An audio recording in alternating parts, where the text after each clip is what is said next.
आलमी वबा corona virus के मामला के सामने आने के साथ ही अब मुल्क में ब्लैक फंगस का कहर छाया हुआ है, जहां राजस्थान, महाराष्ट्र, पंजाब और दीगर रियासतों को अब ब्लैक फंगस पैंडेमिक करार दिया गया है। और जम्मू कश्मीर में भी बदकिस्मती के साथ आज पहला केस जम्मू के मेडिकल कॉलेज में सामने आया है।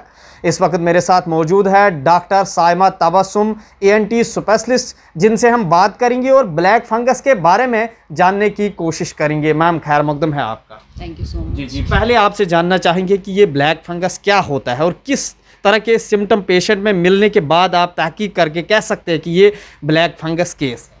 जी अशरफ साहब, देखिए म्यूकोरमाइकोसिस, जिसे कि ब्लैक फंगस के नाम से भी आजकल जाना जा रहा है, तो ये एक फंगल बीमारी है, सबसे पहले मैं बता दूं। और ये फंगल बीमारी म्यूकोरमाइसीट्स नाम के एक फंगस की वजह से होता है।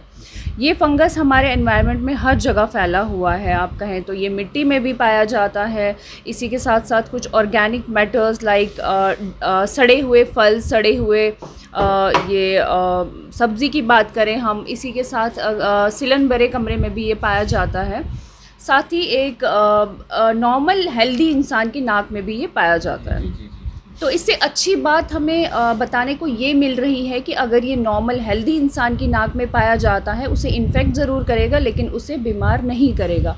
तो इसकी वजह से लोगों को ये मैं बताना चाहती हूँ आपके चैनल के थ्रू कि पैनिक होने की कोई ज़रूरत नहीं है। It will in fact only the immunocompromised patient, not the healthy one.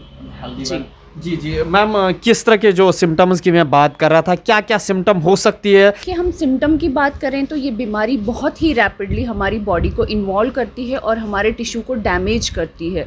तो सिम्टम की बात करें तो ये दो तरह के सिम्टम्स होते हैं। वन इज़ राइनो ऑर्बिटोसेरेब्रल म्यूकोरमाइकोसिस, जिसमें कि फेस की इन्वॉल्वमेंट होती है, और दूसरा है पल्मोनरी म्यूकोरमाइकोसिस, जिसमें हमारे फेफड़े इन्वॉल्व होते हैं। हम बात करें राइनो सेरेब्रल म्यूकोरमाइकोसिस की, तो उसमें हमारी नाक का इन्वॉल्वमेंट हो जाता है, हमारी आँख का और साथ ही हमारे ब्रेन का। तो depending upon the side different symptoms रहेंगे। जैसे नाक इन्वॉल्व हो गई तो स्टफीनेस रहेगी नाक में, नेज़ल ब्लॉकेज रहेगा, कुछ नाक से डिस्चार्ज आना शुरू हो जाएगा, ग्रीन, ब्राउन या ब्लैक कलर का डिस्चार्ज। इसी के साथ साथ नाक के आसपास काले रंग के धब्बे भी पड़ सकते हैं। आँख की बात करो तो आँख के आसपास बहुत ज़्यादा सूजन हो सकती है और एकदम से बहुत शार्प पेन हो सकती है पेशेंट को। साथ में हेडेक हो सकती है अगर ये ब्रेन को इन्वॉल्व करे। तो साथ ही अगर हम पल्मोनरी म्यूकोरमाइकोसिस की बात करें तो उसमें फेफड़ा इन्वॉल्व हो जाता है, जिसमें कि पेशेंट को खांसी हो सकती है, बुखार हो सकता है। कोविड पेशेंट में ये ज़्यादा देखने को मिल रहा है। तो कोविड पेशेंट एक बार ठीक होने के बाद फिर से वही छाती वाले सिम्टम आ सकते हैं।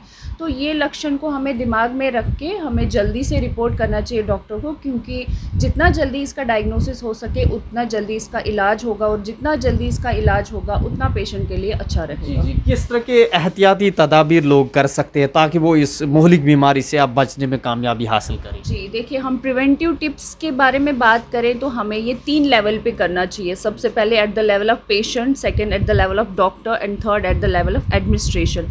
If I talk about the patient level, तो सबसे पहले पेशेंट को सेल्फ मेडिकेशन नहीं करनी चाहिए। सेकेंड इम्पॉर्टेंट थिंग इज़ कि उन्हें स्टीरॉयड बिना डॉक्टर के सलाह के नहीं लेना चाहिए। थर्ड इज़ जिस रूम में वो रह रहे हैं उसकी साफ़ सफाई होनी चाहिए, सिलन भरे कमरे और धूल मिट्टी से दूर रहना चाहिए। इसके साथ ही हमें कोविड प्रोटोकॉल भी प्रॉपरली फॉलो करना चाहिए। मैं बात करूँ डॉक्टर लेवल पे प्रिवेंटिव टिप्स, तो डॉक्टर लेवल पे ये होना चाहिए, we should use the steroid very judiciously. Misuse नहीं होना चाहिए स्टीरॉयड का। जो हमने देखा कि स्टीरॉयड ही एक ऐसी चीज़ है जिसकी वजह से कोविड पेशेंट्स में म्यूकोरमाइकोसिस के चांसेस बढ़ रहे हैं।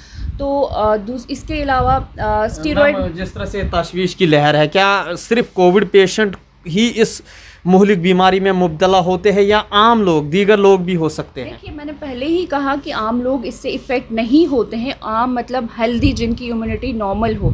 लेकिन कोविड पेशेंट में 2 कारण रहते हैं, जैसे कि उनकी इम्यूनिटी कम हो जाती है, तो इस बीमारी की वजह से हम एक दूसरी बीमारी का शिकार हो सकते हैं, जिसको कि अपॉर्चुनिस्टिक या सेकेंडरी इन्फेक्शन कहते हैं। वो एक बैक्टीरियल इन्फेक्शन भी हो सकता है, फंगल भी हो सकता है और वायरल भी हो सकता है। फंगल की बात करें तो ब्लैक फंगस उसमें एक टाइप का है।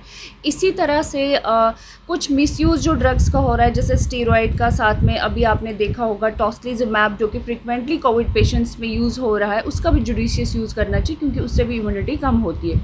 इसके अलावा अनकंट्रोल डायबिटीज़ पेशेंट जिनका ब्लड शुगर बहुत ज़्यादा रहता होगा, जो प्रोलॉन्ग काफ़ी देर से वेंटिलेशन पे हैं, उन पेशेंट को अपना बहुत ख्याल रखना चाहिए। साथ ही HIV के पेशेंट, कैंसर पेशेंट्स और जो किडनी ट्रांसप्लांट के पेशेंट्स हैं, जो इम्यूनो सप्रेसेंट ड्रग्स पे हैं, इन सबको अपने बारे में ज़्यादा ध्यान रखना चाहिए और बहुत सारी प्रिवेंटिव टिप्स लेनी चाहिए। जी मैम, आखिरी सवाल मेरा आपसे रहेगा। आलमी वबा कोरोना वायरस का कहर एक तरफ और दूसरा अब ये भी आ रहा है ब्लैक फंगस का कहर भी, क्योंकि जम्मू कश्मीर में पहला केस देखने को मिला है, अब सामने आया है पहला केस। क्या अपील रहेगी आपकी अवाम उन्नास से? देखिए, सबसे पहले तो मैं कहूँ, जो मैंने प्रिवेंटिव टिप्स के बारे में बात की, at the level of patients को ये ध्यान रखना है कि वो धूल मिट्टी, सड़े हुए कमरे में और सिलन भरे कमरे से थोड़ा दूर रहें। जहाँ पे वेंटिलेशन प्रॉपर हो वहाँ रहें, साफ़ सफाई रखें, अपने खुद से मेडिकेशन ना करें, कोई एंटीबायोटिक ना लें, कोई स्टीरॉयड ना लें। साथ ही स्टीरॉयड लेने की ज़रूरत पड़ी तो डॉक्टर की सलाह के बिना ना लें।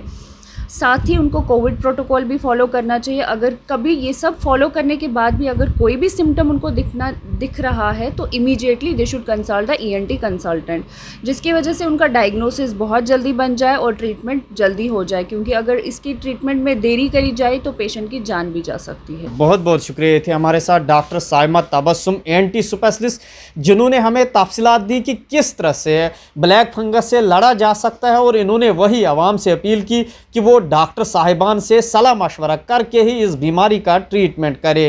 वही इन्होंने दूसरी बात करते हुए आवाम से अपील की कि वो कोविड प्रोटोकॉल का फॉलो करे। अब देखने वाली बात यह होगी कि जम्मू कश्मीर के आवाम को कब इस मुहलिक बीमारी से निजात मिलेगी। ET भारत उर्दू के लिए जम्मू से मैं मोहम्मद अशरफ।